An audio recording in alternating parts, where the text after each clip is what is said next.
بیٹھی اطراف کا جائزہ لے رہی تھی۔ محمل نے لمحے بھر کو محسوس کرنا چاہا کہ اسے فرشتے کے آنے سے خوشی ہوئی ہے، مگر اسے اپنے محسوسات بہت جامد لگے، برف کی طرح ٹھنڈے۔ اندر باہر خاموشی ہی خاموشی تھی۔ فرشتے آئے یا فواد، اب اسے کوئی فرق نہیں پڑتا تھا، مگر ہم تمہارا اس گھر سے تمہارا کوئی رشتہ تسلیم نہیں کرتے۔ نہ کریں، مجھے پرواہ نہیں۔ وہ اب ہاتھ میں پکڑے موبائل کے بٹن دباتی اس کی طرف یوں متوجہ تھی جیسے سامنے غصے سے بل کھاتی تائی مہتاب کی کوئی اہمیت نہ ہو۔ فرشتے کے پاس موبائل نہیں تھا، وہ شاید ہمایوں کا موبائل لے کر آئی تھی۔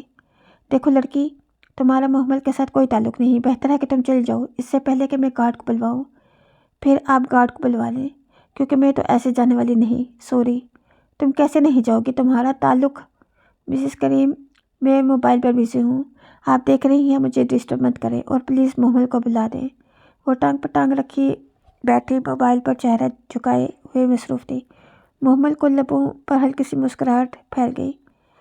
فرشتے بدتمیز یا بدلحاظ نہ تھی، بلکہ وہ اپنے اصلی ٹھنڈے اور باوقار انداز میں تائی کو بہت آرام سے جواب دے رہی تھی۔ البتہ محمل بدتمیزی کر جاتی تھی، اسے لگتا تھا کہ وہ کبھی بھی فرشتے کی طرح پر اعتماد اور باوقار نہیں بن سکے گی۔ محمل تم سے نہیں ملے گی، تم جا سکتی ہو۔ آغا جان کی آواز پر موبائل پر مصروف فرشتے نے چونک کر سر اٹھایا۔ وہ سامنے سے چلے آ رہے تھے، کلف کے لگے شلوار قمیض میں ملبوس، کمر پر باندھے ہاتھ غیظ و غضب کی تصویر بنے ہوئے تھے۔ السلام علیکم چچا کریم۔ وہ موبائل رکھ کر اٹھ کھڑی ہوئی، چہرے پر اصلی اعتماد اور سکون تھا۔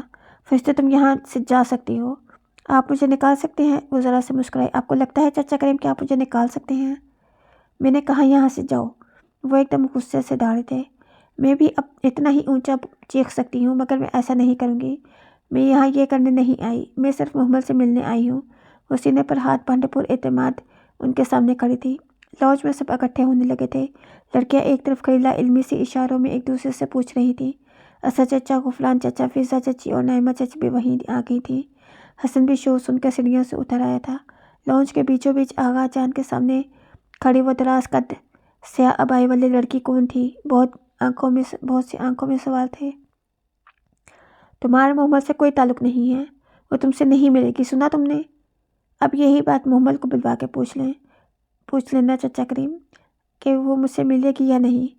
ہم تمہیں نہیں جانتے کہ تم کون ہو اور کہاں سے اٹھ کر آ گئی ہو، تم فوراً نکل جاؤ، ورنہ مجھ سے برا کوئی نہیں ہوگا۔ آغا جان، یہ کون ہے؟ حسن الجھا ہوا آگے بڑھا۔ تم بیچ میں مت بولو۔ انہوں نے پلٹ کر اتنی بری طرح سے جھڑکا کہ حسن خائف سا ہو گیا۔ ہٹو۔ بیوٹیشن کا ہاتھ ہٹا کر وہ اٹھی اور کامدار دوپٹہ سنبھالتے ننگے پاؤں باہر کو لپکی۔ آپ مجھ سے ملنے آئی ہیں؟ لاؤنج کے سرے پر رک کر بولی تو سر چونک کر اس کی طرف دیکھا۔ فرشتے ذرا سا مسکرائی۔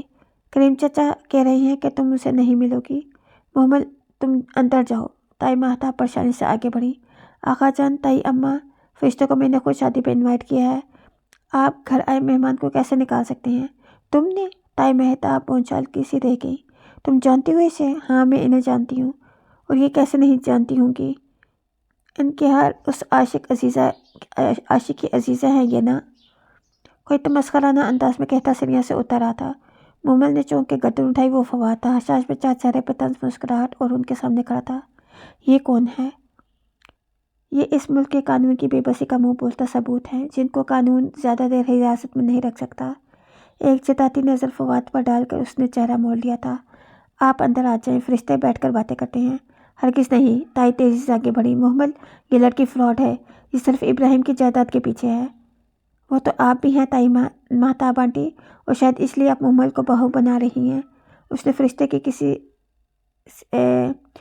سے اتنی درستی سے بات کرتے آج تک نہیں دیکھا تھا، مگر اسے حیرت نہیں ہوئی تھی۔ یہ ہمارا گھر کا معاملہ ہے، تم بیچ میں مت بولو۔ میں بیچ میں بولوں گی؟ محمل کے لیے میں ضرور بولوں گی۔ وہ بیٹھی اور محمل کو دونوں کندھوں سے تھام کر اپنے سامنے کیا۔ محمل، مجھے بتاؤ، ان لوگوں نے تمہارے ساتھ زبردستی کی ہے؟ یہ تمہیں کیوں مجبور کر رہے ہیں اس شادی پر؟ مجھے کسی نے مجبور نہیں کیا، یہ میرا اپنا فیصلہ ہے، میں خوش ہوں۔ فرشتے ایک دم چپ سی ہو گئے، اس کے شانوں پر اس کے ہاتھ ڈھیلے پڑ گئے۔ سن لیا تم نے، اب جاؤ۔ آغا جان نے استحضائیہ سر جھٹکا اور دروازے کی طرف اشارہ کیا، مگر وہ ان کی طرف متوجہ نہ تھی۔ محمل، تم نے اتنا بڑا فیصلہ اکیلے کیسے کر لیا؟ وہ دکھ سے اسے دیکھ رہی تھی۔ جب کسی کو اپنا مخلص دوست کہا جاتا ہے اور اپنے دوست کو محبت اور خلوص کے دعوے کیے جاتے ہیں تو اتنے بڑے فیصلوں سے قبل اسے مطلع کیا جاتا ہے۔ میں آپ کو بتانے ہی میں اپنی بات نہیں کر رہی۔ پھر کون وہ چونکہ کیا ہمایوں؟ اس کا نام اس نے بہت آہستہ سے لیا تھا۔ وہ مزید اس کے قریب آئی اور اس کی آنکھوں میں دیکھتے ہوئے بولی، میں اپنے مصحف کی بات کر رہی ہوں جس کے اتارنے والے سے تم نے سمعنا و اطعنا، ہم نے سنا اور اطاعت کی کا وعدہ کیا تھا۔ کیا تم نے اسے بتایا؟ فرشتے؟ وہ پلک جھپ کے اسے دیکھے رہی تھی۔ اللہ کو تو سب پتہ ہے، میں کیا بتاؤں؟ کیا تمہیں دن میں 5 بار اسے اپنی اطاعت کا بتانا نہیں پڑتا؟ پھر اپنے فیصلوں میں تم اسے کیسے بھول سکتی ہو؟ محمل ٹکر اس کا چہرہ دیکھنے لگی۔ اس کی سمجھ میں کچھ نہیں آ رہا تھا کہ فرشتہ کیا کہہ رہی ہے، کیا سمجھانا چاہ رہی ہے۔ مگر میں نے نماز تسبیح کچھ نہیں چھوڑا، میں ساری نمازیں پڑھتی ہوں۔ وہ دونوں بہت ہی مردم سرگوشیوں میں باتیں کر رہی تھی۔ لیکن کیا تم نے اس کی سنی؟ اس نے کچھ تو کہا ہوگا اس تمہارے فیصلے پر۔ فرشتہ نے ابھی تک اسے کندھوں سے تھام رکھا تھا اور وہ یک ٹک اسے تکے جا رہی تھی۔ محمل، تم اس کی باتیں سنتی تو صحیح، اسے پوچھتی تو صحیح۔ تم قرآن کھولو اور سورہ مائدہ کا ترجمہ دیکھو۔ اس کی آواز میں تعصب کھل گیا۔ محمل نے ایک جھٹکے سے اس کے ہاتھ اپنے شانوں سے ہٹائے۔ اسے لگا اسے بہت بڑی غلطی ہو گئی ہے۔ میں بھی آتی ہوں، آپ جائیے گا نہیں؟ وہ کامدار دوپٹہ کا پلو انگلیوں سے تھامے ننگے پاؤں بھاگتی ہوئی اپنے کمرے میں گئی۔ محترمہ، آپ جا سکتی ہیں۔ فواد نے اس کے دروازے کی طرف اشارہ کیا۔ یہ میرے باپ کا گھر ہے، اس میں ٹہلنے کے لیے مجھے کسی کی اجازت نہیں چاہیے۔ وہ رکائی سے کہتے ہوئے صوفے پہ بیٹھی اور پھر سے موبائل اٹھا لیا۔ فواد اور آغا جان ایک دوسرے کو دیکھا، نگاہوں میں اشاروں کا تبادلہ کیا اور پھر آغا جان بھی گہری سانس لیتے ہوئے صوفے پر بیٹھ گئے۔ تقریب کے شروع ہونے میں 2-2.5 گھنٹے رہتے تھے۔ مہمانوں کی آمد کا سلسلہ ابھی شروع نہیں ہوا تھا۔ محمل دوڑتے ہوئے قدموں سے اپنے کمرے میں آئی تھی۔ دروازے کی چرخی چڑھا کر وہ شیلف کی طرف لپکی۔ سب سے اوپر والے خانے میں اس نے سفید جلد والا مصحف رکھا تھا۔ اس نے دھڑکتے دل کے ساتھ دونوں ہاتھوں سے اوپر رکھا مصحف اٹھایا اور آہستہ سے اپنے دونوں ہاتھوں میں تھامے اپنے چہرے کے سامنے لائی۔ اسے سب یاد تھا، صرف یہ بھول گیا تھا کیوں۔ وہ اسے مضبوطی سے پکڑے بیڈ پر آ بیٹھی اور کور کھولا۔ وہ سورہ مائدہ کی آیت نمبر 106 آیت تھی۔ جس وقت کلاس میں مسرت کی موت کی خبر کی وجہ سے اسے بلوایا گیا تھا، اس وقت یہی آیت پڑھائی جا رہی تھی۔ اے ایمان والو، جب تم میں سے کسی کا موت کا وقت آ جائے اور وہ وصیت کر رہا ہو تو… چند الفاظ پڑھ کر اس کا دل بری طرح سے دھڑکا۔ اس نے زور سے پلکیں جھپکیں۔ کیا وہ سب کچھ واقعی ادھر لکھا تھا؟ وصیت، موت کا وقت، وصیت۔ مسرت نے مرتے وقت وصیت کی تھی۔ تمہارا رشتہ وسیم سے۔ بہت سی آوازیں ذہن میں گڑمٹ ہونے لگی۔ وہ سر جھٹک کے پھر سے پڑھنے لگی۔ اے لوگو جو ایمان لائے ہو، جب تم میں سے کسی کی موت کا وقت آ جائے اور وہ وصیت کر رہا ہو تو اس کے لیے شہادت کا نصاب یہ ہے کہ تمہاری جماعت میں 2 صاحب عدل آدمی گواہ بنائے جائیں، یا اگر تم سفر میں کی حالت میں ہو اور وہاں موت کی ایک مصیبت پیش آ جائے تو غیر لوگوں میں سے 2 گواہ لیے جائیں۔ پھر اگر ان کی بتائی ہوئی وصیت میں کوئی شک پڑ جائے تو نماز کے بعد دونوں گواہوں کو مسجد میں روک لیا جائے۔ وہ قسم کھا کر کہیں کہ ہم کسی فائدے کے عوض شہادت بیچنے والے نہیں ہیں، اور خواہ کوئی ہمارا رشتہ دار ہی کیوں نہ ہو، ہم اس کی رعایت کرنے والے نہیں، اور نہ خدا کا واسطے کی گواہی کو ہم چھپانے والے ہیں۔ اگر ہم نے ایسا کیا تو گناہ گاروں میں شمار ہوں گے۔ وہ ساکت سی الفاظ کو دیکھ رہی تھی۔ اس کی آنکھیں پترا گئی تھیں۔ قرآن کو تھامے دونوں ہاتھوں سے بے جان ہو گئے تھے۔ کیا وہ یہ سب کچھ یہاں لکھا تھا؟ مگر کیسے؟ وصیت، 2 افراد کی قسم کھا کر گواہی، رشتہ دار، یہ سب تو اس کے ساتھ ہو رہا تھا۔ وہ پلک تک نہ جھپک پا رہی تھی۔ اس کا دل جیسے روب سے بھر گیا تھا، روب کے اور خوف سے۔ یکایک اسے لگا اس کے ہاتھ کپ کپا رہے ہیں، اسے ٹھنڈے پسینے آ رہے ہیں۔ وہ بہت بھاری کتابیں، بہت بھاری، بہت وزنی، وہ جس کا بوجھ پہاڑ بھی نہیں اٹھا سکتے ہوں، وہ کیسے اٹھا سکتی تھی؟ اسے لگا اس کی اب ہمت جواب دے جائے گی، وہ اب مزید بوجھ نہیں اٹھا پائے گی۔ وہ عام کتاب نہیں تھی، اللہ کی کتاب تھی۔ اسے اللہ نے اس لیے خاص اس کے لیے اتارا تھا۔ ہر لفظ ایک پیغام تھا، ہر سطر ایک اشارہ تھی۔ اس نے اپنی اتنی زندگی ضائع کر دی، اس نے یہ پیغام کبھی نہیں دیکھا۔ محمل، تم نے اتنی عمر بیکار گزار دی۔ یہ کتاب لحاف میں لپیٹ کر بہت اوپر سے جانے کے لیے تو نہ تھی، یہ تو پڑھنے کے لیے تھی۔ ہر دفعہ کی طرح آج بھی اس کتاب نے اسے بہت حیران کیا تھا۔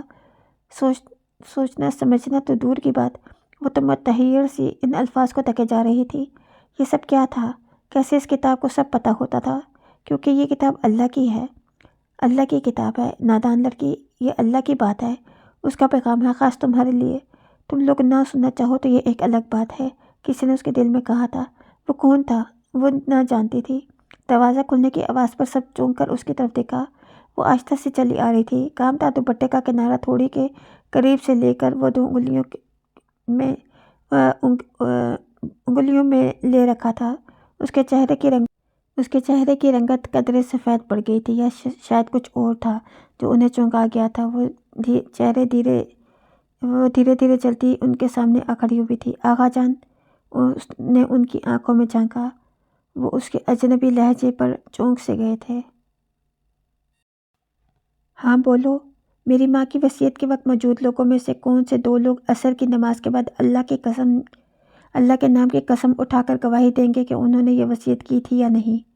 پل بھر کو لاؤنج میں سکون سا چھا گیا۔ فرشتے نے مسکراہٹ دبا کر سر نیچے کر لیا۔ آغا جان حیران سے کھڑے ہو گئے۔ کیا مطلب؟ آپ کو پتہ ہے سورہ مائدہ میں لکھا ہے نماز کے بعد آپ میں سے 2 لوگ اللہ کا نام کی قسم اٹھا کر گواہی دینی پڑے گی۔ یہ کیا بکواس ہے؟ وہ حسب توقع بھڑک اٹھے۔ تمہیں ہماری بات کا اعتبار نہیں ہے؟ نہیں ہے تم؟ وہ ضبط کرتے کرتے مٹھیاں بھینچ کر رہ گئے۔ تبھی فرشتے پر نگاہ پڑی تو اس نے فوراً شانے اچکا دیے۔ میں نے تو کچھ نہیں کیا کریم چچا۔ تم سے تو میں بعد میں۔ آپ لوگ گواہی دیں گے یا نہیں؟ اس کی بات کاٹ کر زور سے بولی تھی۔ پھر چہرے کا رخ صوفوں پہ بیٹھے نفوس کی طرف موڑا۔ کون تھا اس وقت آپ میں سے ادھر؟ کون دے گا گواہی؟ کون اٹھائے گا قسم؟ بولیے، جواب دیجیے۔ سب خاموشی سے ایک دوسرے کو دیکھنے لگے۔ اس کے سارے جواب مل گئے تھے۔ کاش وہ پہلے اس آیت کو پڑھ لیتی تو اتنا غلط فیصلہ نہ کرتی۔ صحیح کہتے ہیں، اللہ تعالیٰ ہماری بہت سی مصیبتیں ہمارے اپنے ہی ہاتھوں کی کمائی ہوئی ہوتی ہیں۔ تو آپ لوگوں نے مجھ سے جھوٹ بولا۔ بہت بہتر۔ مجھے اب یہ شادی نہیں کرنی۔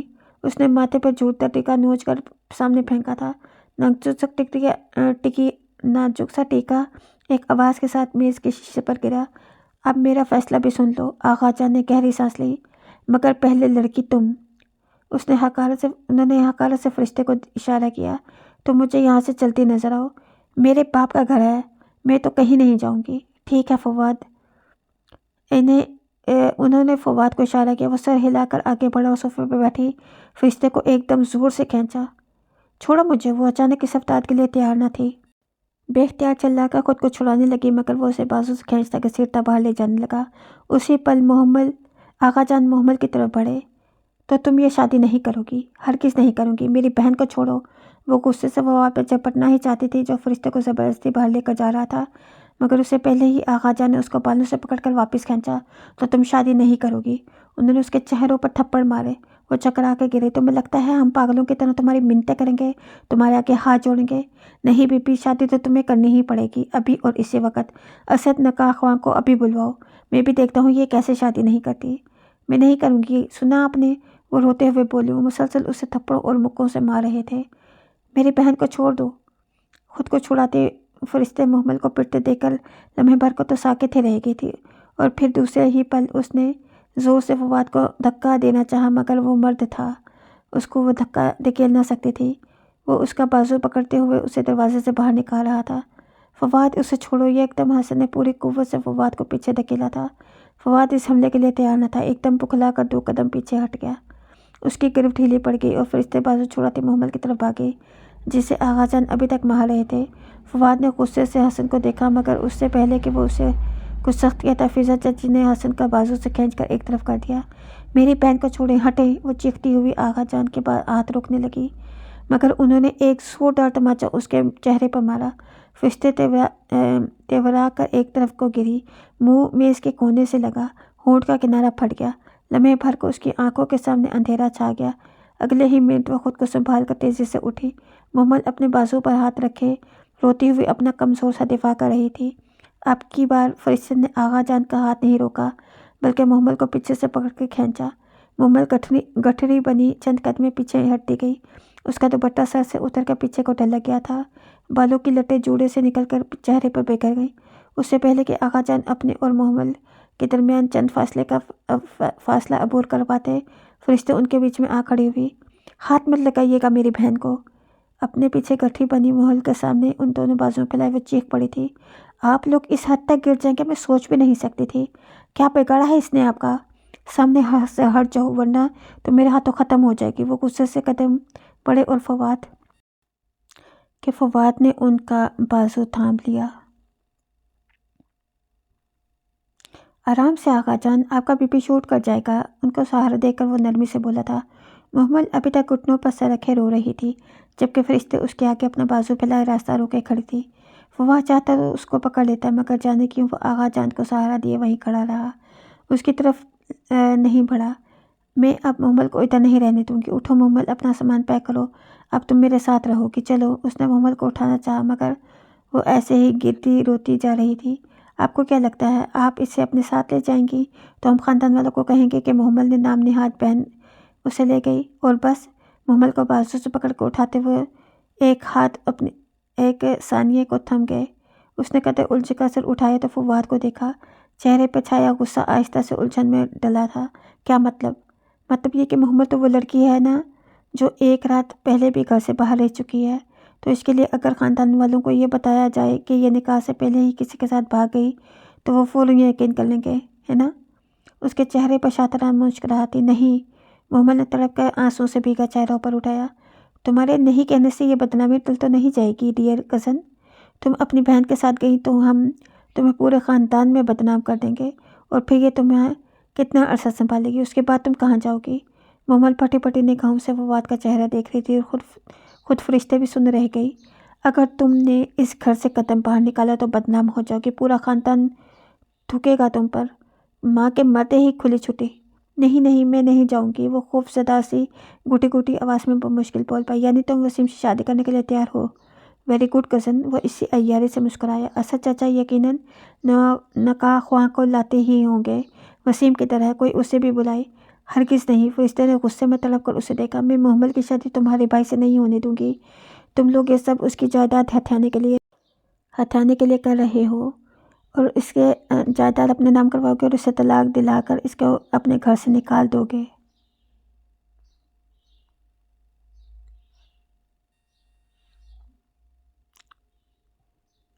ہاں بالکل، ہم یہی کریں گے، وہ بہت سکون سے بولا، گو کہ یہ فرشتے نے خود بات کہی تھی، مگر اسے فواد سے اعتراف کی توقع نہ تھی۔ وہ اپنی جگہ ششدر رہ گئی۔ تو تم واقعی؟ ہاں، ہم اس لیے تو محمل کی شادی وسیم سے کروانا چاہتے ہیں۔ فواد، آقا جان نے تنبیہی نگاہوں سے اسے روکنا چاہا۔ مجھے بات کرنے دیں آقا جان۔ ہاں تو محمل، ہم اس لیے تمہاری شادی وسیم سے کر رہے ہیں، تمہیں منظور ہے نا؟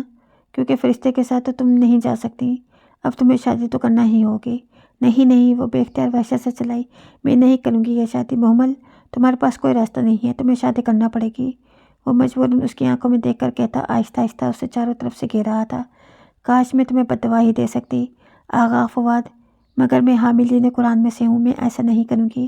کیا تمہیں اللہ سے ڈر نہیں لگتا؟ فرشتے نے متنفر سے اسے دیکھا۔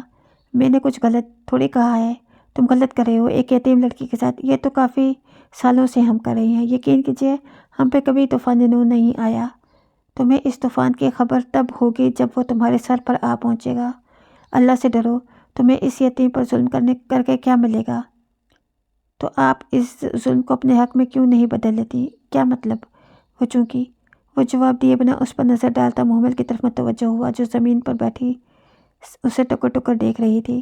ایک صورت میں وسیم سے تمہاری شادی روک دوں گا، اور چاہو تو تم اپنی بہن کے ساتھ چلے جاؤ، ہم خاندان والوں کو کچھ نہیں بتائیں گے۔ پھر فرشتے جہاں چاہے تمہاری شادی کروا دے، پورا خاندان اس میں شریک ہوگا۔ کیا تم وہ صورت اختیار کرنا چاہو گی؟ محمل کے چہرے پہ بے یقینی اتر آئی۔ وہ پلٹ جھپک کے فواد کو دیکھنے لگی۔ سدرا، میری سائڈ ٹیبل پر جو کاغذ پڑا ہے وہ لے کر آؤ، اور ساتھ پین بھی۔ اس نے مہرین اور ندا کے ساتھ دیوار سے لگی خاموش کھڑی سدرا کو اشارہ کیا، جو اس کی بات سن کر سر ہلاتے تیزی سے سیڑھیاں کی طرف لپکی۔ تم کیا کہنا چاہتے ہو؟ خطرے کا الارم فرشتے کو سنائی دے رہا تھا۔ یہی کہ محمل کی شادی رک سکتی ہے، وہ تمہارے ساتھ جا سکتی ہے اگر… اس نے سیڑھیوں سے اترتی سدرا کو دیکھا جو بھاگتی ہوئی آئی اور اسے کاغذ قلم پکڑا دیا۔ اگر تم دونوں بہنیں یہ پیپر سائن کر دو۔ یہ کیا ہے؟ فرشتے کا لہجہ محتاط تھا۔ مجھے معلوم تھا کہ آپ نکاح کے وقت ڈرامہ کرنے ضرور آئیں گی، اس لیے ہم نے پہلے سے ہی انتظام کر رکھا تھا۔ آپ کو کیا لگتا ہے ہمیں علم نہیں تھا کہ آپ محمل سے مل کر اسے کیا پٹیاں پڑھاتی ہیں؟ ہمیں سب پتہ تھا محترمہ، یہ بھی کہ محمل کب کب آپ کے کزن سے ملتی رہی ہے، مگر اس وقت کے اس وقت کے لیے ہم نے آنکھیں بند کر رکھیں۔ آپ کی کیا شرط ہے؟ وہ بات کریں، وہ سرد لہجے میں بولی۔ یہ فرشتے ابراہیم اور محمد ابراہیم کا اعلان دستبرداری ہے۔ اس گھر، فیکٹری، آغا ابراہیم کی منقولہ و غیر منقولہ جائیداد سے یہ دونوں بہنیں دستبرداری کا اعلان کرتی ہیں اور ہر چیز ہمارے حوالے کرتی ہیں۔ یہ کبھی بھی ہم سے کسی موروثی ملکیت سے حصہ نہیں مانگنے آئیں گی، اور آپ جانتی ہیں بدلے میں ہم وسیم کی شادی محمل سے نہیں کریں گے۔ آف کورس یہ آخری بات اس کاغذ میں نہیں لکھی گئی۔ فرشتے کے چہرے پہ پہلے الجھن ابھری اور پھر حیرت اور پھر واضح بے یقینی۔ تم ہمیں ہمارے حق سے ہمارے گھر سے بے دخل کرنا چاہتے ہو؟ بالکل صحیح، تم ایسا کیسے کر سکتے ہو آغا فواد؟ تم اس کی بے یقینی اور تحیر غصے میں بدل گیا تھا۔ تم یہیں ہمارے گھر میں سے بے دخل کیسے کر سکتے ہو؟ یہ ہمارا گھر ہے، ہمارے باپ کا گھر ہے، یہ ہمارا حق ہے۔ ہمیں ضرورت ہے پیسوں کی، محمل کی پڑھائی ہے اور پھر اس کی شادی کے لیے ہمیں ان کے لیے پیسوں کی ضرورت ہے۔ یہ ہمارا درد سر نہیں ہے۔ تم یہ سائن کر دو اور محمل کی جان وسیم سے چھوٹ جائے گی۔ مگر ہم اپنا حق کیوں چھوڑ دیں؟ کیونکہ ان سب پر میرے شوہر اور بیٹوں کا حق ہے۔ تائی مہتاب چمک کر کہتی ہوئی آگے بڑھی۔ ابراہیم کی وفات کے وقت یہ بزنس دیوالیہ ہو چکا تھا۔ میرے شوہر نے محنت کی اور اس بزنس کو اسٹیبلش کیا۔ اگر اتنے ہی محنتی تھے آپ کے شوہر اور بیٹے تو ابا کی ڈیتھ کے وقت یہ بے روزگار کیوں پہ رہے تھے؟ اور تم؟ وہ فواد کی طرف پلٹی۔ اور وارث تو اللہ نے بنائے ہیں، ہم کیسے اپنا حق نہ لیں؟ فرشتے بی بی، یہ پراپرٹی تو آپ کے لیے چھوڑنا ہی پڑے گی، آپ کو چھوڑنا ہی پڑے گی۔ بھی کچھ دن میں مہمانوں کی آمد شروع ہو جائے گی۔ شادی والا گھر ہے، ذرا سی بات کا پتنگڑ بن جائے گا، اور بدنامی کس کی ہوگی؟ صرف محمل کی۔ اول تو اس کو وسیم سے شادی کرنی ہی پڑے گی، لیکن اگر آپ یوں ہی اڑی رہی تو ٹھیک ہے، ہم خاندان میں کہہ دیں گے کہ محمل کسی کے ساتھ بھاگ گئی۔ کس کا خاندان چھوٹے گا؟ کس کا میکا بدنامی کے باعث چھوٹے گا؟ آپ خود فیصلہ کر سکتی ہیں۔ وہ کہتے کہتے ذرا رکا، وہ تعصب سے اسے دیکھ رہی تھی۔ آغا فواد، تمہیں اللہ سے ڈر نہیں لگتا؟ وہ ہولے سے مسکرایا۔ ہم کوئی غلط بات تھوڑی کر رہی ہیں، اپنا حق ہی مانگ رہے ہیں۔ خیر، دوسرا آپشن یہ ہے کہ آپ اور محمل اس پر دستخط کر دیں اور اپنے حق سے حصے سے دستبردار ہو جائیں۔ ہم باعزت طریقے سے شادی کینسل کر دیں گے۔ آپ محمل کو اپنے ساتھ لے جائیں اور آپ جس سے چاہیں جب چاہیں اس کا نکاح کرا دیں۔ ہم بھرپور شرکت کریں گے، بلکہ پورا خاندان شرکت کرے گا۔ یہ گھر محمل کا میکا رہے گا اور وہ جب چاہے ادھر آ سکتی ہے، مگر اس کی ملکیت میں آپ دونوں میں سے کوئی حصہ نہیں ہوگا۔ لیجئے۔ اس نے کاغذ اس کے سامنے کیے۔ کر دیجئے سائن۔ مگر فواد، آغا جان نے کچھ کہنا چاہا مگر تائی مہتاب نے ان کا بازو تھام لیا۔ اس سے بات کرنے دیں، وہ ٹھیک کہہ رہا ہے۔ فرشتے نے سر جھٹکا۔ آپ نے سوچ بھی کیسے لیا کہ میں آپ کی اس بلیک میلنگ میں آ جاؤں گی؟ بلکہ آپ کو تو اس کی بات ابھی ادھوری تھی کہ اپنے دائیں بازو پر ہاتھ پر دباؤ محسوس کیا۔ اس نے چونک کر دیکھا، محمل اس کا بازو پکڑ کر کھڑی ہو رہی تھی۔ اس کا کام تھا، دوپٹہ سر سے جھلک گیا تھا، بکھری لٹیں گالوں کو چھو رہی تھیں، آنسوؤں نے کاجل دھو ڈالا تھا۔ وہ بدقت فرشتے کا سہارا لے کر کھڑی ہوئی تھی۔ اس کے انداز میں کچھ تھا کہ اس کا ماتھا ٹھنکا، اور اس سے پہلے کہ فرشتے اس کو روک پاتے اس نے جھپٹ کر فواد کے ہاتھ سے کاغذ چھینا۔ کدھر کرنے ہیں سائن؟ بتاؤ مجھے، وہ ہذیانی کیفیت میں چلائی تھی۔ فواد ذرا سا مسکرا دیا اور اپنی انگلی کاغذ پر ایک جگہ پر رکھی۔ نہیں محمل، فرشتے کو جھٹکا لگا تھا۔ ہمارے پاس کئی راستے ہیں، ہمیں ان کی بلیک میلنگ میں آنے کی ضرورت نہیں ہے، مگر مجھے ہے۔ فرشتے، اب میں تنگ آ چکی ہوں، نہیں چاہیے مجھے کوئی جائیداد، کوئی مال اور دولت، مجھے کچھ نہیں چاہیے۔ لے لیں یہ سب کچھ، لے لیں۔ وہ دھڑ دھڑ سائن کرتی جا رہی تھی، آنسو اس کی آنکھوں سے برابر گر رہے تھے۔ فرشتے ساکت سی اسے دیکھے گئی۔ اس نے تمام دستخط کر کے کاغذ اور قلم فواد کی طرف اچھال دیا۔ لے لو سب کچھ۔ تم لوگوں کو اللہ سے ڈر نہیں لگتا؟ میں اب تم سے اپنا حق نہیں مانگوں گی، چھوڑتی ہوں میں اپنے سارے حقوق۔ وہ کہتے کہتے نڈال سی صوفے پر گر کے اور گہری سانس لینے لگی۔ وہ واقعی تھک چکی تھی، ٹوٹ چکی تھی۔ فواد نے کاغذ سیدھا کر کے دیکھا، پھر فاتحانہ مسکراہٹ کے ساتھ ارد گرد اور خاموش اور بے یقین بیٹھے حاضرین پر نگاہ دوڑائی، پھر فرشتے کی طرف پلٹا۔ محمد نے دستخط کر دیے، اب آپ بھی کر دیں۔ اس نے کاغذ قلم اس کی طرف بڑھایا، مگر فرشتے نے نہیں تھاما۔ وہ بھی ابھی سکتے کے عالم میں محمد کو دیکھ رہی تھی۔ دستخط کرو بی بی اور اسے لے جاؤ۔ مہتاب تائی نے آگے بڑھ کے اس کا شانہ ہلایا تو وہ چونکی، پھر ناگوارگی سے اس کا ہاتھ ہلایا اور فواد کے بڑے ہاتھ کو دیکھا۔ نہیں، تم محمل کو نفسیاتی طور پر گھیر کر بے وقوف بنا سکتے ہو، یہ چھوٹی ہے، کم عقل ہے، مگر فرشتے ایسی نہیں ہے۔ میں تمہاری بلیک میلنگ میں نہیں آؤں گی، میں ہرگز سائن نہیں کروں گی۔ اور میں کیوں کروں سائن؟ مجھے ضرورت ہے اپنے حصے کی، مجھے پی ایچ ڈی بھی کرنا ہے، مجھے باہر بھی جانا ہے۔ میں اس کی بات ادھوری رہ گئی۔ فواد نے کاغذ قلم میز پر پھینکا، صوفے پر بیٹھی محمل کو گردن سے دبوچ کر اٹھایا اور اپنے سامنے ڈھال کی طرح رکھتے ہوئے جانے کہاں سے پستول نکال کر اس کی گردن پہ رکھا۔ ابھی بھی نہیں کرو گی تم سائن؟ وہ غرایا۔ فرشتے سناٹے میں آ گئے۔ فواد نے بازو کے حلقے میں اس کی گردن دبوچ رکھی تھی۔ وہ شوق کے باعث کچھ کہنے کے قابل نہیں رہی تھی۔ سخت گرفت کے باعث اس کی آنکھیں ابل کر باہر آنے لگیں۔ وہ بے اختیار کھانسی۔ اپنی بہن سے کہو شرافت سے سائن کر دے، ورنہ میں گولی چلا دوں گا، اور تم نہیں جانتی کہ میں قانون کی بے بسی کا منہ بولتا ثبوت ہوں۔ یہی کہا تھا نا تم نے میرے بارے میں؟ اس کے کان کے قریب منہ لے جا کر اس نے بظاہر سرگوشی میں کہا۔ مگر سب کے کانوں تک اس کی سرگوشی پہنچ گئی۔ سب کو گویا سانپ سونگھ گیا۔ حسن نے آگے بڑھنا چاہا مگر فضا نے اس کا بازو پکڑ کر اپنی طرف کھینچا۔ کیا کر رہے ہو؟ اگر اس نے گولی چلائی تو یہ مر جائے گی۔ کیا تم یہی چاہتے ہو؟ انہوں نے بیٹے کا گھر تو وہ بے بسی سے کھڑا رہ گیا۔ بولو فرشتے، بی بی تم سائن کرو گی یا نہیں؟ اس نے پستول کی ٹھنڈی نالی محمل کی گردن پر چبھ ہوئی۔ وہ سسک کر رہ گئی۔ بولو فرشتے، وہ زور سے چیخا۔ نہیں، وہ جیسے ہوش میں آئی۔ میں سائن نہیں کروں گی۔ اس کا لہجہ اٹل تھا۔ میں 3 تک گنوں گا فرشتے۔ اگر میں نے گولی چلا دی تو تمہاری بہن تمہیں کبھی واپس نہیں ملے گی۔ فرشتے پلیز، محمل بلک پڑی۔ پلیز میری خاطر فرشتے، آج اپنا حق چھوڑ دیں۔ میں وعدہ کرتی ہوں اگر ضرورت پڑی تو میں بھی اپنا حق چھوڑ دوں گی۔ I promise. نہیں، میں سائن نہیں کروں گی۔ ٹھیک ہے، میں 3 تک گنوں گا۔ فرشتے نے دیکھا اس کی انگلی ٹرائیگر پر مضبوط تھی اور واقعی گولی چلانے والا تھا۔ 1 لمحے پھل کو اس کا دل دھڑکا۔ اگر کوئی وہ گولی چلا دے تو محمل مر جائے گی، پھر بھلے وہ ہمایوں کو بلائے، کورٹ کچہری میں گواہیاں دیتی پھرے، کچھ بھی کر لے، اس کی بہن واپس نہیں آ سکے گی۔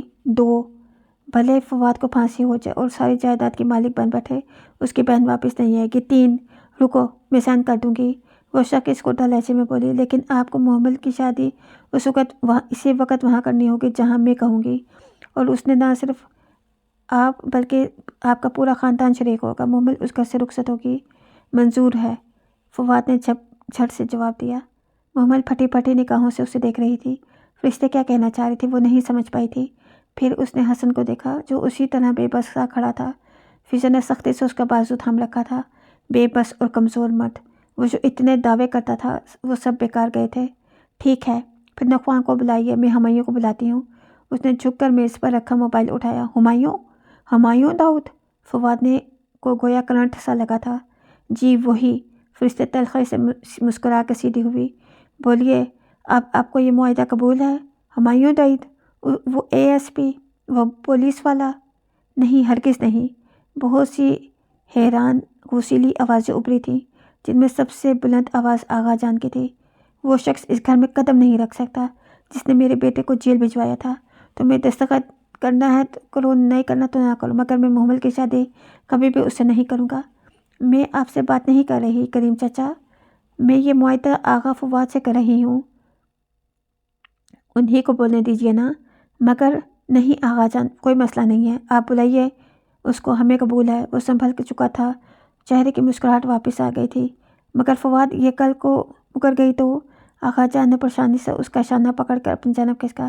یہ نہیں مکریں گی، یہ تو ماشاءاللہ سے مسلمان ہیں، یہ وعدے سے نہیں پھریں گی۔ مسلمان کو توڑ کر کہتے ہوئے اس نے استہزائی مسکراہٹ فرشتے کی جانب اچھالی۔ وہ لب بھینجے تنفر سے اسے دیکھتی رہی۔ ٹھیک ہے، آپ بلائیے اپنے کزن کو، فنکشن تو آج ہی ہوگا۔ اسد اب تک نکاح خواں کا بندوبست کر چکا ہوگا، فرحان چچا نے مصروف سے لہجے میں کہتے دروازے کی طرف بڑھ گئے۔ ان کی جیسے جان چھوٹ گئی تھی۔ فضا نے بھی اپنا اطمینان اور خوشی چھپانی مشکل ہو رہی تھی۔ ان دونوں کو گویا اپنا بیٹا واپس مل گیا تھا، پھر بھی وہ حسن کا بازو مضبوطی سے تھامے کھڑی تھی۔ مگر اب شاید وہ رسی تلوا کر بھاگنے کے قابل نہ رہا تھا۔ اس کا آسرا تو ختم ہی ہو گیا تھا۔ آؤ اندر چلو۔ فرشتے نے تھکے انداز میں محمل کا ہاتھ پکڑا اور اسے اپنے ساتھ لیے اس کے کمرے کی طرف بڑھ گئی۔ سب گردن موڑ کر اسے جاتے دیکھنے لگے۔ پورے گھر میں ایک عجیب سی خاموشی دوڑ گئی تھی۔ وہ سب کسی خواب کی سی کیفیت میں ہوا تھا۔ شاید وہ ایک حسین خواب ہی تھا جس کی تعبیر اسے بہت بھاری قیمت چکانی پڑی تھی۔ بہت سارے خواب ٹوٹے پڑے تھے مگر اسے اسی وقت وہی صحیح لگا تھا۔ یہ نہ کرتی تو وہ لوگ اسے خاندان بھر میں بدنام کر دیتے، اس کے مرحوم ماں باپ کا نام اچھالا جاتا، یا پھر سب سے بڑی وجہ وہ تھی جو فواد کو بھی معلوم تھی، اور جس کو اس نے استعمال کیا تھا۔ محمل کی دکھتی رکھ کہ اس کا خاندان اس کو عزت سے بیاہ دے۔ اسے دولت سے زیادہ اپنا مقام اور عزت چاہیے تھی، اور فواد نے اس کی اسی دکھتی رکھ کو ایسے دبایا تھا کہ اس کا دل تڑپ اٹھا تھا۔ وہ فیصلہ جذباتی تھا مگر اسے صحیح لگا تھا۔ پھر جو ہوا جیسے نیند کی حالت میں ہوا۔ فرشتے اس کا چہرہ کلینزنگ سے صاف کر کے بیوٹیشین کے ساتھ اس کا دوپٹہ سیٹ کر رہی تھی۔ پھر وہ تائی مہتاب کے زیور اتار کے اس کی ماں کے زیور اسے پہنا رہی تھی۔ پھر وہ اس کا میک اپ کر رہی تھی۔ پھر وہ اس کی سینڈل کے اسٹریپ بند کر رہی تھی۔ پھر وہ مسکراتے ہوئے کچھ کہہ رہی تھی۔ پھر وہ بہت کچھ کر رہی تھی مگر اسے آواز نہیں آ رہی تھی۔ سارے آوازیں بند ہو گئی تھیں۔ سارے منظر دھندلا گئے تھے۔ بس وہ اپنے ہاتھوں کو دیکھتی بت بنی بیٹھی تھی۔ وہ خواب حسین تھا مگر اس کا دل خالی تھا۔ سارے جذبات گویا مر گئے تھے۔ خواہش کے جگنو کھو گئے تھے۔ یا شاید ہمیں خوشی سے محبت نہیں ہوتی، خوشی کی خواہش سے محبت ہوتی ہے۔ ہماری سب محبتیں خواہشات سے ہوتی ہیں، کبھی کسی کو پانے کی تمنا، کبھی کوئی چیز حاصل کرنے کی آرزو۔ شاید محبت صرف خواہش سے ہوتی ہے، چیزوں یا لوگوں سے نہیں۔ اس نے اپنی خواہش کو اپنے پہلو میں بیٹھے دیکھا مگر اس نے اپنا سر جھکا لیا تھا، سو زیادہ نہ دیکھ پائی۔ وہ اس جھکے سر کے ساتھ نکاح-نامے پر دستخط کرتی گئی۔ جب اس کا ہاتھ تھام کر فرشتے نے اسے اٹھا رہی تھی تو اس نے لمحے بھر کو اسے دیکھا جو سامنے لب بھینجے کھڑا تھا، براؤن شلوار کرتے میں ملبوس، سنجیدہ اور وجیہہ۔ اس نے نگاہیں جھکا لی۔ اسے اس کی سنجیدگی سے خوف آیا تھا۔ کیا وہ اس پر مسلط کر دی گئی تھی؟ انچاہی بے وقت بیوی۔ اس نے بے عزتی اور توہین محسوس کرنا چاہی مگر دل اتنا خالی تھا کہ اسے احساس بھی بیدار نہ ہوا۔ ارد گرد بہت سے لوگ بہت کچھ کہہ رہے تھے مگر اس کی سماعتیں بند ہو گئی تھیں۔ وہ سر جھکائے ہمایوں کی گاڑی کی بیک سیٹ پر بیٹھ گئی۔ اسے لگا اب زندگی کھٹن ہوگی، بہت کھٹن۔ وہ اس جہازی سائز کے بیڈ کے وسط میں سر گھٹنوں پر رکھے گمسم سی بیٹھی تھی۔ فرشتے کچھ دیر ہوئی اسے وہاں بٹھا کر جانے کہاں چلی گئی تھی، اور ہمایوں کو تو اس نے گاڑی سے نکل کر دیکھا ہی نہیں تھا۔ وہ تیزی سے اندر چلا گیا تھا اور پھر دوبارہ سامنے نہیں آیا تھا۔ اس کے دل میں عجیب عجیب سے خیال آ رہے تھے۔ وہ بار بار اعوذ باللہ پڑھتی مگر وسوسے اور وہم ستانے لگے تھے۔ شاید وہ اس سے شادی نہیں کرنا چاہتا تھا، شاید وہ اس پر مسلط کر دی گئی تھی، شاید وہ خفا تھا، شاید وہ اسے پسند نہیں کرتا تھا، بلکہ شاید وہ بات تک نہ کرے، شاید وہ اسے چھوڑ دے، شاید بہت سے شاید تھے جن کے آگے سوالیہ نشان لگے تھے۔ بار بار وہ شاید اس کے ذہن پہ پردے پر ابھرتے اور اس کے دل کو ڈبونے لگتا۔ وہ مایوس ہونے لگی تھی جب دروازہ کھلا۔ بے اختیار سب کچھ بھلا کر وہ سر اٹھائے دیکھنے لگی۔ وہ اندر داخل ہو رہا تھا۔ اس کا دل دھڑکنا بھول گیا، جانے وہ اب کیا کرے۔ وہ دروازہ بند کر کے اس کی طرف پلٹا، پھر اسے یوں بیٹھا دیکھ کر وہ ذرا سا مسکرایا۔ السلام علیکم، کیسی ہو؟ آگے بڑھ کر بیڈ کی سائڈ ٹیبل کا دراز کھولی۔ وہ خاموشی سے کچھ کہے بنا اسے دیکھے گئی۔ وہ اب دراز میں سے چیزیں الٹ پلٹ رہا تھا۔ تم تھک گئی ہوگی، اتنے بڑے ٹراما سے گزری ہو، پریشان مت ہونا، سب ٹھیک ہو جائے گا۔ وہ اب نچلے دراز میں کچھ تلاش کر رہا تھا۔ لہجہ متوازن تھا اور الفاظ یہ تو اس نے غور ہی نہیں کیا تھا۔ وہ بس اس کے ہاتھوں کو دیکھ رہی تھی جو دراز میں ادھر ادھر حرکت کرتے ایک دم رکے تھے، اور پھر اس نے ان میں سے ایک میگزین پکڑے دیکھا۔ کیا اس میں گولیاں بھی ہیں؟ کیا وہ مجھے مار دے گا؟ وہ عجیب سی باتیں سوچ رہی تھی۔ وہ میگزین نکال کر سیدھا ہوا۔ آئی ایم سوری محمل، ہمیں سب بہت جلدی کرنا پڑا اور میں جانتا ہوں تم اس کے لیے تیار نہیں تھی، وہ کہہ رہا تھا اور سانسیں روکے اس کے ہاتھ میں پکڑا میگزین دیکھ رہی تھی۔ میں ابھی آن ڈیوٹی ہوں اور مجھے ریڈ کے لیے جانا ہے۔ رات فرشتے تمہارے ساتھ رک جائے گی، میں پرسوں شام تک واپس آ جاؤں گا، تم پریشان نہ ہونا۔ وہ خالی نگاہوں سے اسے دیکھے گئی۔ عجیب سی شادی، عجیب سی دلہن اور عجیب سا دولہا۔ اسے اس کی باتیں بہت عجیب لگی تھیں۔ تم سن رہی ہو؟ اس کے سامنے بیڈ پر بیٹھا بغور اس کی آنکھوں میں دیکھ رہا تھا۔ وہ ذرا سی چونکی۔ جی۔ بے ساختہ نگاہیں جھکا لی۔ پھر پتہ نہیں وہ کیا کہتا رہا۔ محمل نگاہیں نیچے کیے سنتی رہی۔ الفاظ اس کے کانوں سے ٹکرایا گو کہ واپس پلٹ رہے تھے۔ کچھ سمجھ میں نہیں آ رہا تھا۔ وہ کب خاموش ہوا، کب اٹھ کر چلا گیا۔ اسے تب ہوش آیا جب پورٹ سے گاڑی نکلنے کی آواز آئی۔ اس نے ویران نظروں سے کمرے کو دیکھا۔ یہی وہ کمرہ تھا جس میں کبھی ہمایوں نے اسے بند کیا تھا۔ تب وہ سیاہ ساڑی میں ملبوس تھی، آج اس نے سرخ شلوار قمیص پہن رکھی تھی۔ عروسی جوڑا، عروسی زیورات، وہ دلہن تھی اور پتہ نہیں کیسی دلہن تھی۔ اس نے تو سوچا بھی نہ تھا کہ وہ اس کمرے میں یوں کبھی ہمایوں کی دلہن بن کر آئے گی۔ ہاں، فواد کے خواب اس نے کئی بار دیکھے تھے، مگر وہ اس کے دل کا ایک چھپا ہوا راز تھا۔ اس کی خبر شاید خود فواد کو بھی نہ تھی۔ اور حسن، اندر سے کسی نے سرگوشی کی۔ حسن کے لیے اس کے دل میں کبھی کوئی جذبہ نہیں ابھرا تھا۔ وہ اچھا ہی ہوا شام کو جب فواد نے اس کے نام کے ساتھ ہمایوں کا نام لیا تو کیسے وہ بالکل چپ ہو گیا تھا۔ وہ جو ہر موقع پر محمل کے حق کے لیے بولتا تھا، لڑتا تھا، اتنے اہم موقع پر یوں کیسے پیچھے ہو گیا تھا۔ وہ فیصلہ نہ کر سکی، اور فرشتے، اس نے کتنی بڑی قربانی دی تھی اس کے لیے۔ وہ کبھی بھی اس کا احسان نہیں اتار سکتی۔ وہ جانتی تھی اس نے اپنا حق چھوڑ دیا۔ کاش فرشتے بھی کبھی اسے موقع دے اور وہ اس کے لیے اپنا حق چھوڑ سکے۔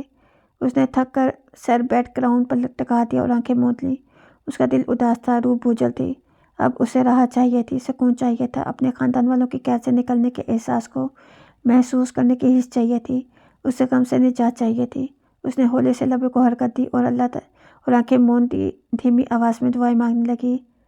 یا اللہ، میں آپ کی بندی ہوں اور آپ کے بندے کی بیٹی ہوں اور آپ کی بندی کی بیٹی ہوں۔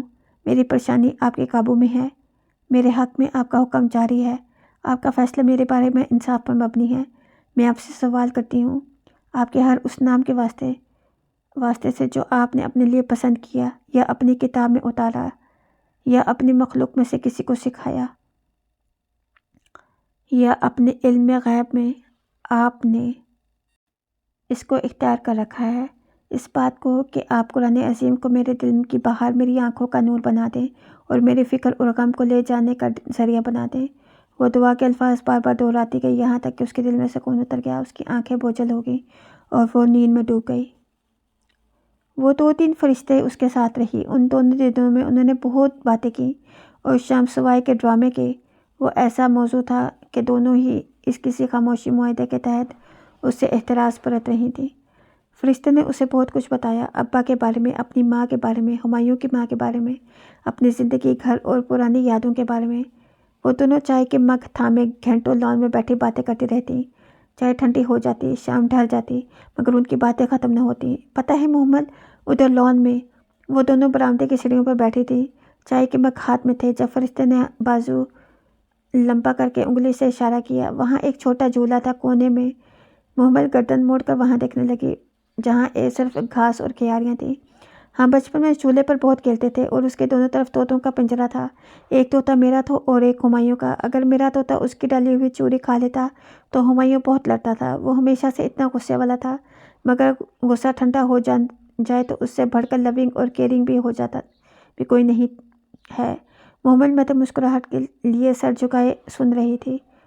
جب میں 12 سال کی ہوئی تو ابا نے مجھ سے پوچھا کہ میں ان کے ساتھ رہنا چاہتی ہوں یا اماں کے ساتھ۔ میں وقتی طور پہ ابا کے ساتھ جانے کے لیے راضی ہو گئی، مگر اس دن ہمایوں مجھ سے بہت لڑا۔ اس نے اتنا ہنگامہ مچایا کہ میں نے اپنا فیصلہ بدل دیا۔ چائے کا مگ اس کے دونوں ہاتھوں میں تھا اور وہ کہیں دور کھوئی ہوئی تھی۔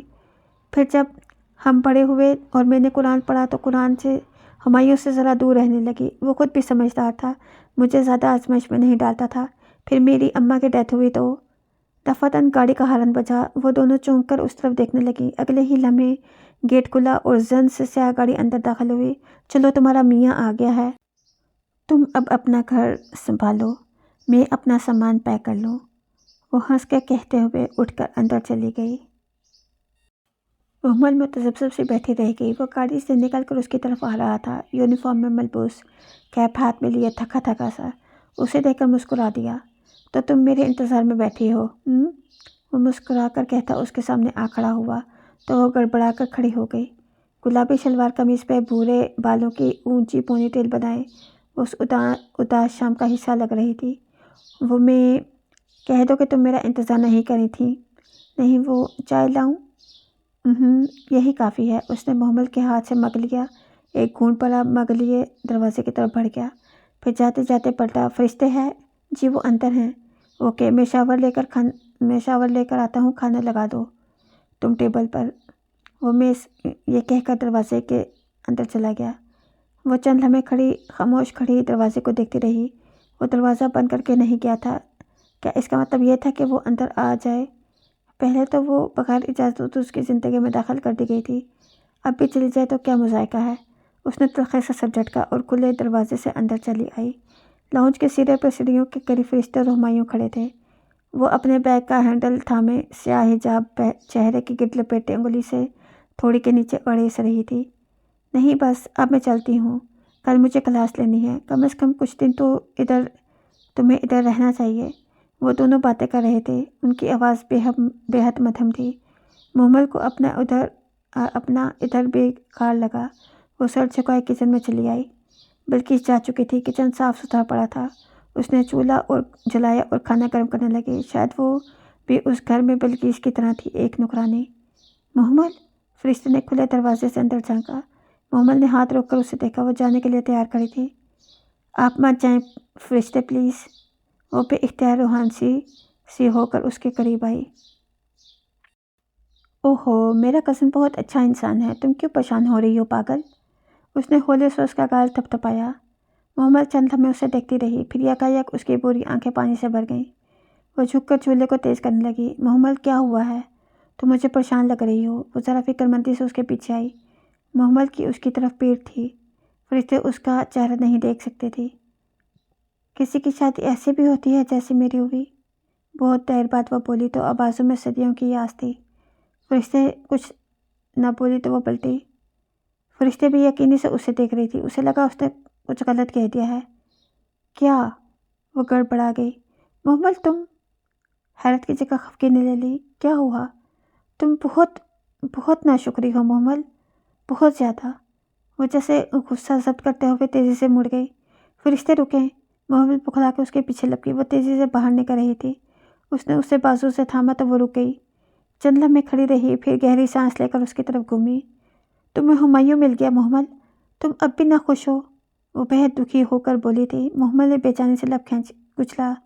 فرشتے اسے غلط سمجھ رہی تھی۔ نہیں، میں صرف وہ خوشی کو محسوس کرنا۔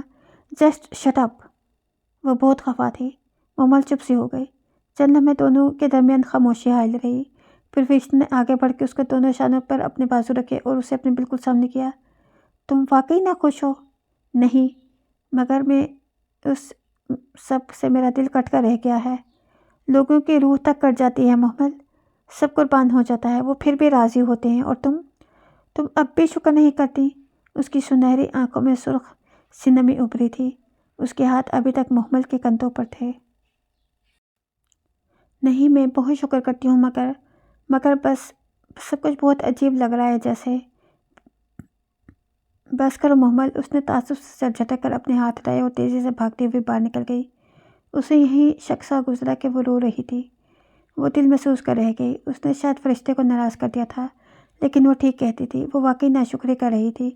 صرف زبان سے الحمدللہ کہنا کافی نہیں ہوتا، اصل اظہار تو رویے سے ہوتا ہے۔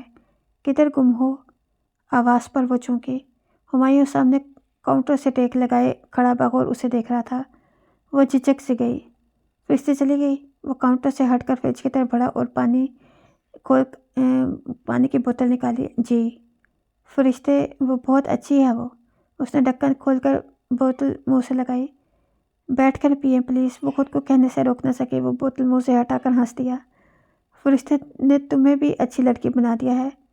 تو پہلے کیا میں بری تھی؟ وہ برا مان گئی۔ ارے نہیں، تم تو ہمیشہ سے ہی اچھی تھی، مسکرا کے کہتے ہی اس نے بوتل لبوں سے لگائی۔ محمل نے دیکھا وہ بیٹھا نہیں تھا، اب بھی کھڑا ہو کر پانی پی رہا تھا۔ خود کو بدلنا بھی آسان نہیں ہوتا، مگر دوسرے کو بدلنا بہت کٹھن ہوتا ہے۔ اچھا یہ بتاؤ، تمہارا دل کیوں کٹ کر رہ گیا؟ اف، وہ بری طرح چونکی۔ وہ تو شاور لینے گیا تھا، کب آ کر اس نے سب سن لیا، اسے تو پتہ ہی نہ چلا تھا۔ وہ دراصل اس کا دل زور سے دھڑکا۔ گھر سے کسی نے کال نہیں کی تو وہ کیوں کریں گے کال؟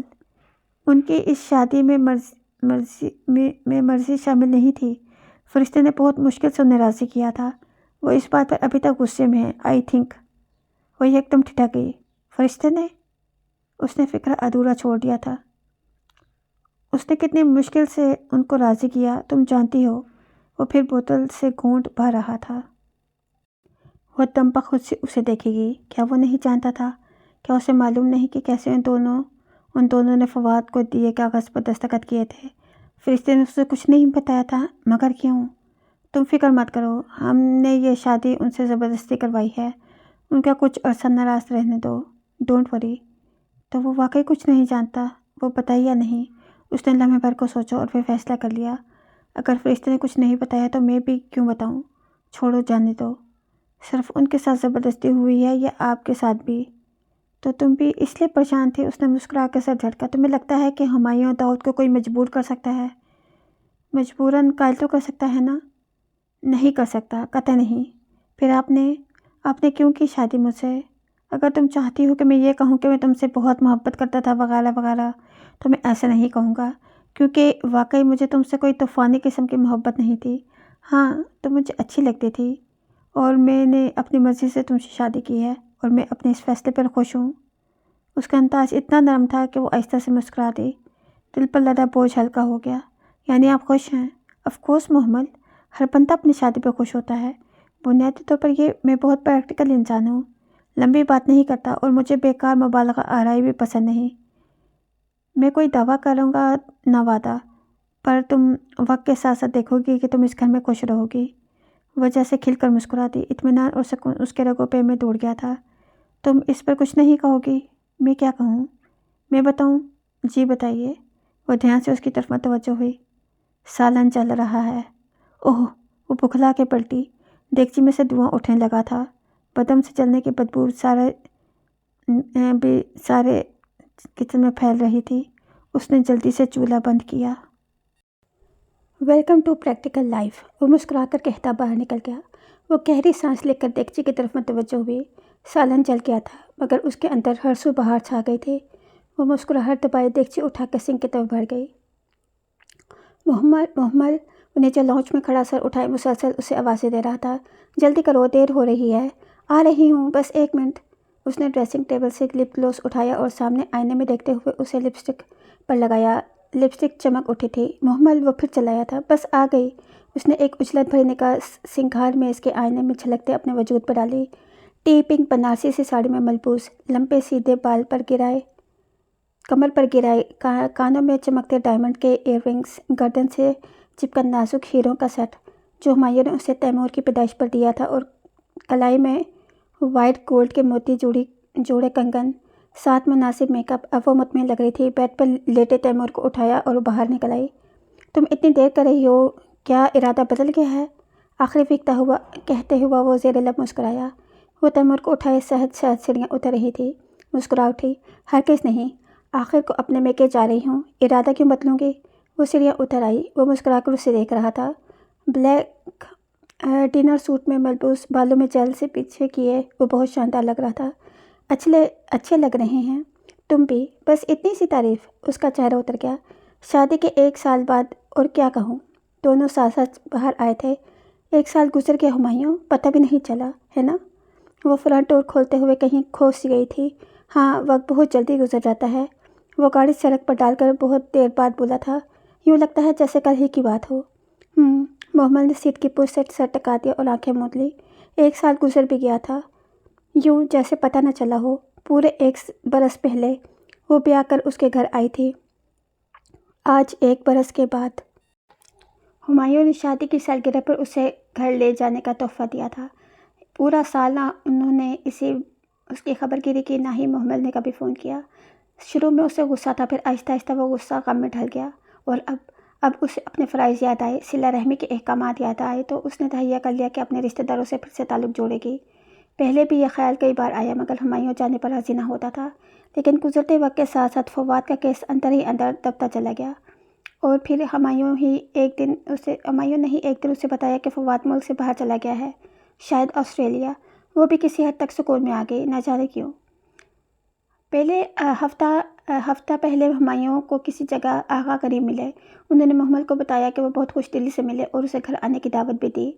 منافقت، دنیا داری اور اب وہ کس چیز کا بغض چہروں پر سجائے رکھتے۔ فواد تو باہر چلا گیا، جائیداد انہیں مل گئی، پھر ہمایوں داؤد جیسے بندے کو داماد کہنے میں کیا مذائقہ تھا، بلکہ فخر ہی تھا۔ ایک تبدیلی اور بھی آئی تھی، فرشتے اسکاٹ لینڈ چلی گئی تھی، PhD کرنا تھا اسے، خوب سارا علم حاصل کرنا تھا، پھر اس کا تھیسس اور بہت کچھ۔ وہ چلی گئی تو مسجد میں اس کی جگہ کسی اور نے لے لی، اور رہی محمل تو وہ آج بھی تیمور کو لے کر فجر کی نماز کے ساتھ ہی مسجد جاتی تھی۔ اس کے علم الکتاب کا ابھی آدھا سال باقی رہتا تھا۔ گاڑی رکی تو وہ چونک کر حال میں آئی۔ وہ آغا ہاؤس کے پورچ میں موجود تھی۔ وہ تیمور کو اٹھائے باہر نکلی اور گمسم سی ارد گرد نگاہ دوڑائی۔ لان کے کونے میں مصنوعی آبشار بن چکی تھی۔ گھر کا پینٹ بدل چکا تھا۔ پورچ کے ٹائلز بھی نئے اور قیمتی تھے۔ لاؤنج کے دروازے پہ مہتاب طائی اور آغا جان کھڑے تھے۔ محمل اور ہمایوں نے ایک دوسرے کو دیکھا اور پھر جیسے گہری سانس لے کر ان کی طرف بڑھے۔ شال اس نے ایک کندھے پر ڈالی تھی۔ بھورے سفید بال دونوں کانوں کے پیچھے اڑے سے تھے۔ پورچ کی مدھم لائٹ میں ان کے ڈائمنڈ سیٹ کے جگر جگر کرتے ہیرے چمکے تھے۔ محمل، یہ تم ہو؟ کیسی ہو؟ مہتاب طائی پرتپاک استقبال کے ساتھ آگے بڑھی تھی۔ محمل، میری بیٹی۔ آغا جان نے اس کے سر پہ ہاتھ رکھا۔ ان کی آنکھوں کے گوشے بھیگنے لگے۔ شاید انہیں احساس ہو گیا تھا کہ انہوں نے اس کے ساتھ کتنا ظلم کیا۔ دونوں چچیاں اور دوسری لڑکیاں بھی وہیں آ گئیں۔ وہ ان کے ساتھ ان کے سوالوں کے جواب دیتی اندر آئی۔ ایک تو ہمایوں کی شاندار پرسنالٹی، اوپر سے محمل کا بدلہ سجا سورا اور دولت اور آسائشوں کی فراوانی ظاہر کرتا سراپا۔ فضا نے تو اصلی میٹھے انداز میں تعریف کی، البتہ نائمہ کے ماتھے کے بلوں میں اضافہ ہی ہوتا چلا گیا اور وہ اپنی جلن چھپا نہ پا رہی تھیں۔ لاؤنج کا بھی حلیہ پتلا ہوا تھا۔ قیمتی فانوس، پردے، بیش قیمت ڈیکوریشن پیسز۔ گو کہ پہلے بھی وہاں ہر چیز قیمتی ہوتی تھی، مگر اب تو جیسے پیسے کی ریل بیل ہو گئی تھی۔ ایک ایک کونا چمک رہا تھا۔ شاید اب انہیں کھلا اختیار جو مل گیا تھا۔ سترہ باجی کدھر ہیں؟ اور آرزو؟ صوفے پہ بیٹھے ہوئے اس نے متلاشی نگاہ ادھر ادھر دوڑائی۔ سترہ کی تو دسمبر میں شادی ہوگی، وہ کینیڈا چلی گئی، طائی مہتاب نے فخر سے بتایا۔ چہرے پر اسے نہ بلانے کی کوئی ندامت نہ تھی۔ اس کا دل اندر ہی اندر ڈوب کر ابھرا۔ وہ غلط تھی۔ ان کو کوئی شرمندگی نہیں تھی، بلکہ نعمتوں کی بے پناہ بارش نے انہیں مزید مغرور بنا ڈالا تھا۔ مہرین کا نکاح پچھلے ماہ ہوا ہے۔ لڑکا ڈاکٹر ہے، انگلینڈ میں ہوتا ہے، اسی سال شادی کریں گے۔ اچھا، ماشاءاللہ۔ وہ دل سے خوش ہوئی، مگر الجھن بہرحال تھی۔ انہوں نے اس کے ساتھ کتنا ظلم کیا، پھر بھی ان کی خوشیوں میں اضافہ کیوں ہوتا چلا گیا؟ ندا کی بھی منگنی ہو گئی، فضا چچی کیوں پیچھے رہتی؟ وہ بھی ڈاکٹر ہے، سوریا کی رائل فیملی میں ڈاکٹرز میں سے ہے۔ سامیہ کی بھی آج کل ہی بات چل رہی ہے۔ اور آرزو؟ یوں ہی اس کے لبوں سے پھسل پڑا۔ نگاہ سب سے الگ بیٹھی نائمہ چچی پہ جا پڑی۔ ان کی کوفت میں جیسے مزید اضافہ ہوا تھا۔ رشتوں کی لائن لگی ہے میری بیٹی کے لیے، ہر دوسرے دن کسی شہزادے کا رشتہ آ جاتا ہے۔ وہ ہاتھ نچا کر بہت چمک کر بولی تھیں۔ مگر وہ مانے بھی تو؟ فضا چچی نے دھیمی سرگوشی کی۔ آواز یقیناً نائمہ چچی تک نہیں گئی تھی، مخاطب محمل ہی تھی۔ وہ سن کر ذرا سی چونکی تو فضا چچی مغرور معنی خیز انداز میں مسکرائیں۔ آرزو باجی کدھر ہیں؟ نظر نہیں آ رہی؟ اس نے دوسری دفعہ پوچھا تو نائمہ چچی اٹھیں اور پیر پٹکتی وہاں سے نکل گئیں۔ انہیں کیا ہوا؟ اس نے حیرت سے طائی مہتاب کو دیکھا، جنہوں نے استہزائیہ مسکراہٹ کے سر سے جھٹکا۔ بیٹی کا دل آ گیا ہے کسی پر، اب مان کے نہیں دے رہی۔ اچھا؟ اسے حیرت ہوئی۔ اسی پل سیڑھیوں سے اترتے ہوئے کوئی رکا۔ آہٹ پہ محمل نے نگاہ اٹھائی اور بے اختیار شال کا پلو سر پر ڈال دیا۔ حسن محبوب سا کھڑا اسے دیکھ رہا تھا۔ کف کا بٹن بند کرتے اس کے ہاتھ وہیں رک گئے تھے۔ السلام علیکم حسن بھائی۔ وہ خوش دلی سے مسکرائے تو وہ چونک پڑا، پھر سر جھٹک کر آخری زینہ اترا۔ وعلیکم السلام، کیسی ہو محمل؟ کا بھائی؟ وہ ان کی طرف چلا آیا تھا۔ یہ تمہارا بیٹا ہے یا بیٹی؟ بیٹا ہے، تیمور۔ اس نے جھک کر تیمور کو پیار کیا، پھر سیدھا ہوا۔ اکیلی آئی ہو؟ ارے نہیں، ہمایوں اس کے ساتھ آیا ہے، تمہارے آغا جان کے ساتھ ڈرائنگ روم میں بیٹھا ہے، جاؤ مل لو۔ طائی مہتاب کے کہنے پر وہ سر ہلا کر ڈرائنگ روم کی طرف بڑھ گیا۔ حسن بھائی کی کہیں منگنی وغیرہ نہیں کی چچی؟ وہ سادے سے لہجے میں فضا سے مخاطب ہوئی۔ اسے لگا کہ وہ اس کا روگ لیے ابھی تک بیٹھا ہوگا۔ ارے نہیں، حسن کی تو شادی بھی ہو گئی۔ میری بھانجی طلت یاد ہے نا تمہیں؟ اسی سے آج کل وہ میکے گئی ہوئی ہے۔ سامیہ، انہوں نے بیٹی کو پکارا، جاؤ حسن کی شادی کا البم لے آؤ۔ محمل کو واقعتاً جھٹکا لگا تھا، مگر پھر وہ سنبھل گئی۔ وہ جوگ لینے والا بندہ تو نہ تھا، کمزور مرد جو کبھی اس کے لیے مضبوط سہارا نہ بن سکتا تھا، لیکن بھلا اسے اس کے سہارا چاہیے بھی کیوں تھا؟ کبھی بھی نہیں۔ اس کی تو حسن کے ساتھ کبھی بھی کوئی وابستگی، جذباتی وابستگی نہ رہی تھی، سو افسوس بھی نہ تھا۔ پھر انہوں نے اسے حسن اور سدرا کی شادیوں کے البم دکھائے۔ وہ تو سجاوٹ اور دھوم دھام دیکھ کر حق تک رہ گئی۔ دلہنوں کے عروسی لباس اور زیورات تو ایک طرف محض ایونٹ ڈیزائننگ پر پیسہ پانی کی طرح لٹایا گیا تھا، انہیں محمل نے وہ سب کچھ خود دیا تھا۔ اب بھلا وہ کیوں اس کا پرتپاک استقبال نہ کرتے؟ ڈنر بہت پرتکلف تھا۔ آغا جان اور ہمایوں کے انداز سے لگ رہا تھا کہ ان کی گہری دوستی رہی ہے۔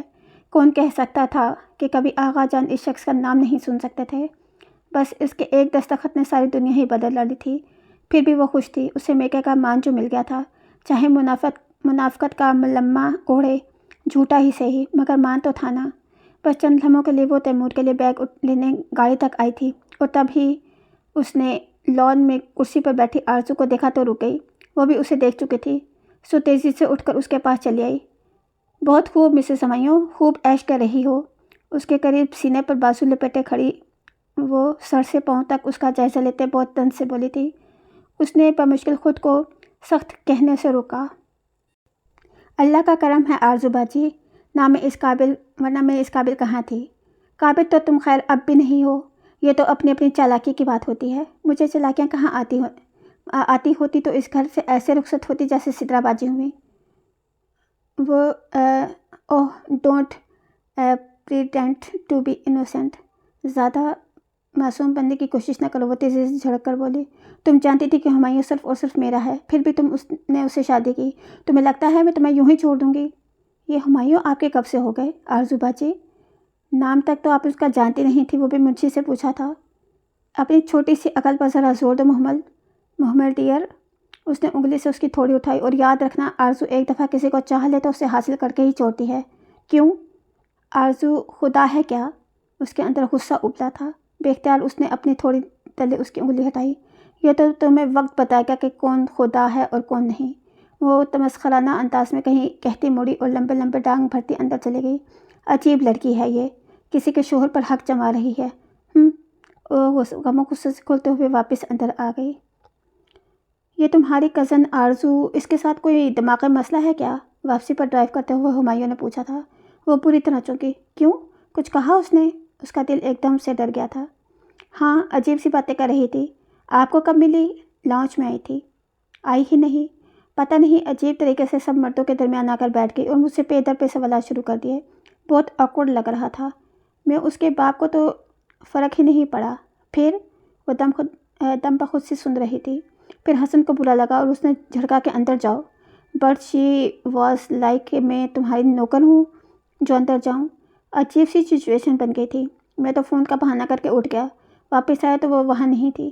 کوئی مسئلہ ہے اس کے ساتھ؟ پتہ نہیں، وہ لب کچل کر رہ گئی۔ ایک بات کہوں محمل؟ کہیے۔ یہ مت سمجھنا کہ میں لالچی ہوں، مگر حق ہوتا ہے۔ تم نے دیکھا وہ لوگ کس طرح تمہاری جائیداد پر عیش کر رہے ہیں، تمہیں ان سے اپنا حصہ مانگنا چاہیے۔ رہنے دیں، مجھے کچھ نہیں چاہیے۔ وہ کھڑکی سے باہر دیکھنے لگی۔ ہمایوں شانے اچکا کر ڈرائیو کرنے لگا۔ وہ ہمایوں کو کیسے بتاتی کہ اس کے لیے وہ اپنا حق پہلے ہی چھوڑ چکی ہے؟ آخر کسی نے چھپایا تو اس کی کوئی نہ کوئی وجہ ضرور ہوگی۔ وہ اندر سے ایک دم بہت ہی افسردہ ہو گئی تھی۔ سو بیگ میں رکھا قرآن شریف نکالا جس کے سفید کور پر میم لکھا تھا۔ میں نے ادھر یہ کیوں لکھا ہے؟ وہ ہر دفعہ قرآن کھولنے پر اپنا نام میم پڑھ کر سوچتی اور پھر اسے یاد نہ آنے پر شانے اچکا کر آگے پڑھنے لگتی۔ اس نے صبح کی تلاوت پر لگائے گئے بک مارک سے کھولا، سب سے اوپر لکھا تھا، اور اس نے عطا کیا تم کو ہر اس چیز سے جو تم نے اس سے مانگی تھی، اور اگر تم شمار کرو اللہ کی نعمت کو تو اسے ہرگز شمار نہیں کر سکتے۔ بے اختیار اس کے لبوں پر مسکراہٹ بکھر گئی۔ کیوں مسکرا رہی ہو؟ وہ ڈرائیو کرتے ہوئے حیران ہوا تھا۔ نہیں، کچھ نہیں۔ اس کے دل کو تسلی ہو گئی تھی، سو قرآن بند کر کے رکھنے لگی۔ اسے واقعی ہر وہ چیز مل گئی تھی جو کبھی اس نے مانگی تھی۔ بتاؤ نا۔ اصل میں میرے لیے بڑی پیاری آیت اتاری تھی اللہ تعالیٰ نے وہی پڑھ کر بہت پیار آیا تھا۔ وہ سر جھٹک کر ہنس دیا۔ ہنسے کیوں؟ Come on Mahmal, it's all in your mind. کیا؟ وہ حیران ہوئی اور الجھی بھی۔ محمل، وہ آیات تمہارے لیے نہیں تھی، یہ الہامی کتاب ہے، اوکے؟ اتنا کیجولی ٹریٹ مت کیا کرو اسے۔ یہ قرآن پاک ہے، اس میں نماز روزے کے احکام ہیں۔ It's not about you. اس نے موڑ کاٹا۔ کلی شاہراہ رات کی اس پہر سنسان پڑی تھی۔ وہ سکتے کے عالم میں اسے دیکھ رہی تھی۔ تم دیکھو محمل، ایک ہی تصویر کو ایک شخص اپنے زاویے سے دیکھتا ہے۔ مثلاً نقاد اس کی خامی ڈھونڈے گا، شاعر اس کے حسن میں کھو جائے گا، سائنسدان اس کی کسی اور طرح سے اسے دیکھے گا۔ It's all in your mind. نہیں ہمایوں، قرآن میں وہی کچھ ہوتا ہے جو میں سوچتی ہوں، اس لیے کہ تم وہی پڑھنا چاہتی ہو۔ تمہیں ہر چیز اپنے لیے سے ہی ریلیٹڈ لگتی ہے کیونکہ تم اسے خود سے ریلیٹ کرنا چاہتی ہو محمل۔ یہ سب تمہارے ذہن میں ہے، یہ الہامی کتاب ہے، اس میں تمہارا ذکر نہیں ہے۔ Try to understand. دفتن اس کے موبائل کی گھنٹی بجی۔ اس نے ایش بورڈ پر رکھا